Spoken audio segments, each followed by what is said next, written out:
بسم الله الرحمن الرحيم. اللهم صل على محمد وآل محمد.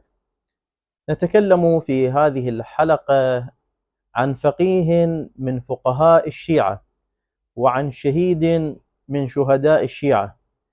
فهذه الشخصية جمعت بين الفقاهة والشهادة، وهذا الرجل وهذا العالم قتل ببشاعة وظلم ظلامة كبيرة جدا في تاريخ المسلمين، وهو الذي يلقب بالشهيد الأول.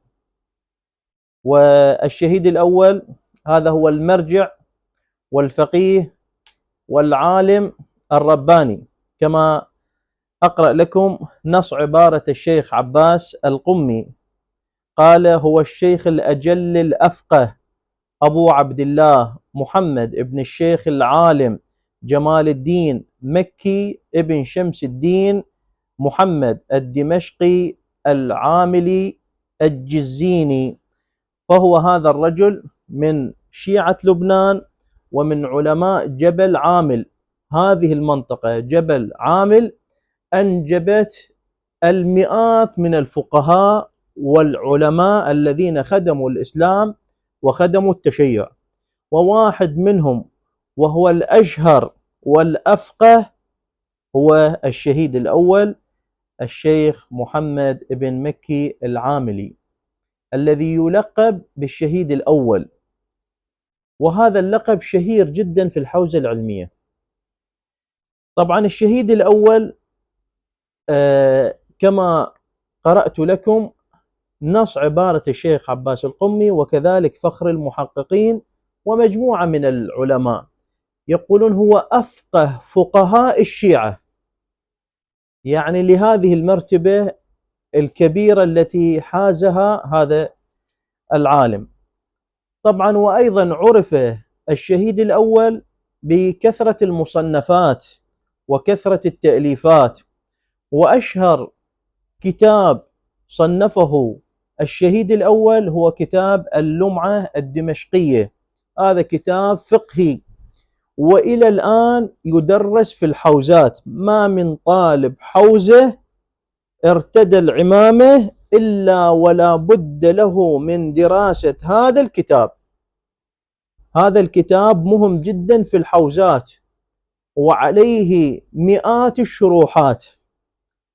طبعا هذا الكتاب، شوفوا، هذا الكتاب ألفه الشهيد الأول وين؟ ألفه هو بالسجن، وراح نجي ليش انسجن وليش انقتل. انسجن لمدة سنة كاملة، قضى أيام السجن بالعبادة، وثم شرع بتأليف هذا الكتاب. ما عنده لا مصادر ولا مكتبة. طبعا سجن في من قبل أهل السنة وفي دولة سنية وهي دولة المماليك في دمشق، وسنأتي إلى التهمة أيضا. ما عنده لا مكتبة ولا مصادر، شلون راح يألف الكتاب على الذاكرة؟ لذلك قالوا هو أفقه فقهاء الشيعة. يألف كتاب بالسجن ويبقى هذا الكتاب خالدا ويدرس في الحوزات في العالم الإسلامي. ما عنده غير كتاب واحد اللي هو مختصر النافع، اللي هو مختصر لكتاب شرائع الإسلام، وأيضا هو كتاب يدرس في الحوزات. وكتب هذا الكتاب أصبح من أهم الكتب الفقهية في الحوزة، وجاء من بعده علماء الشيعة وشرحوا هذا الكتاب. فإذا هذا الرجل عالم كبير جدا. طبعا أجازه فخر المحققين ابن العلامة الحلي أيضا، وكذلك ابن نمى الحلي، ودرس عند علماء السنة، وأيضا علماء السنة درسوا عند هذا الرجل العالم الكبير. وهاي كانت موجودة سابقا، علماء الشيعة يدرسون عند السنة والسنة يدرسون عند الشيعة. هاي الطائفية تأتي عندما تكون هنالك مشاكل سياسية. وارتحل إلى بغداد وإلى دمشق وإلى مصر وإلى القدس الشريف أيضا، وكان عندما يرتحل لطلب العلم. وهذا الرجل له أيضا مصنفات كثيرة جدا. زين، مثلا كتاب المزار، كتاب القواعد والفوائد، وعشرات المصنفات. زوجة هذا العالم الشهيد الأول الشيخ محمد أيضا كانت امرأة عابدة وعالمة وصالحة، وكان يرجع النساء إليها، يعني النساء اللي تحتاج مسائل فقهية يرجحن علما إلى زوجته. بعد بنته بنت الشهيد الأول اللي هي أم الحسن كانت تلقب بست المشايخ، وكانت عالمة فاضلة عابدة، وأيضا ألفت ودرست، وكانت لديها مكتبة عامرة أيضا. فهذه هي العائلة.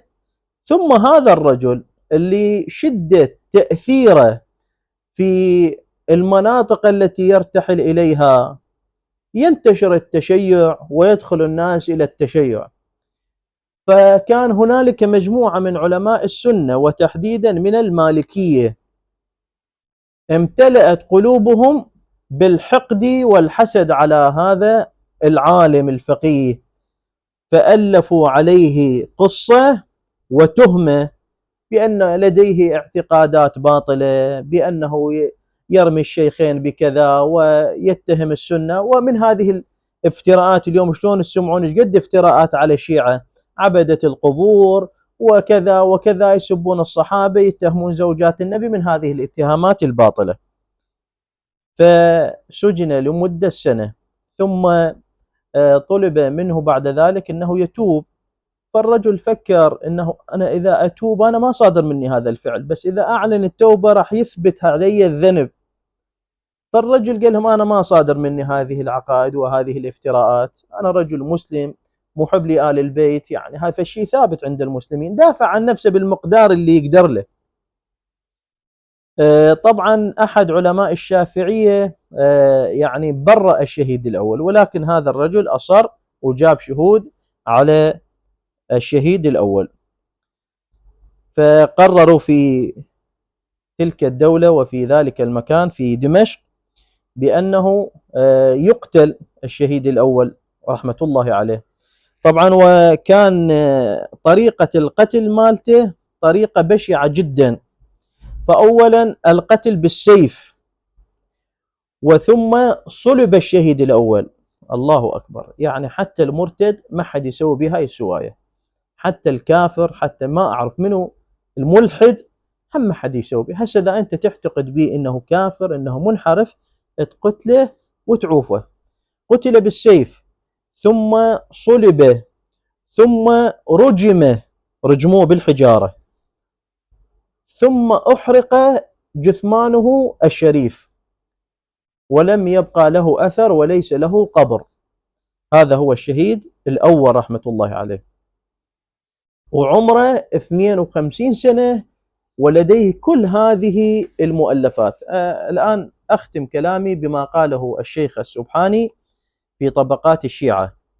يقول: وهو ممن ترك آثارا واضحة على الفقه الشيعي تجديدا وتطويرا وتنقيحا، وقال بحقه فخر المحققين في حق تلميذه باعتباره هو أستاذه، قال: الإمام العلامة الأعظم أفضل علماء العالم. لاحظ. وقال فيه شمس الدين الشافعي في إجازته: إمام الأئمة صاحب الفضلين مجمع المناقب والكمالات الفاخرة جامع علوم الدنيا والآخرة، وغيرها من الكلمات التي صدرت من علماء السنة والشيعة بحق هذا الفقيه الشهيد، وهو الشهيد الأول رحمة الله عليه. والسلام عليكم ورحمة الله وبركاته.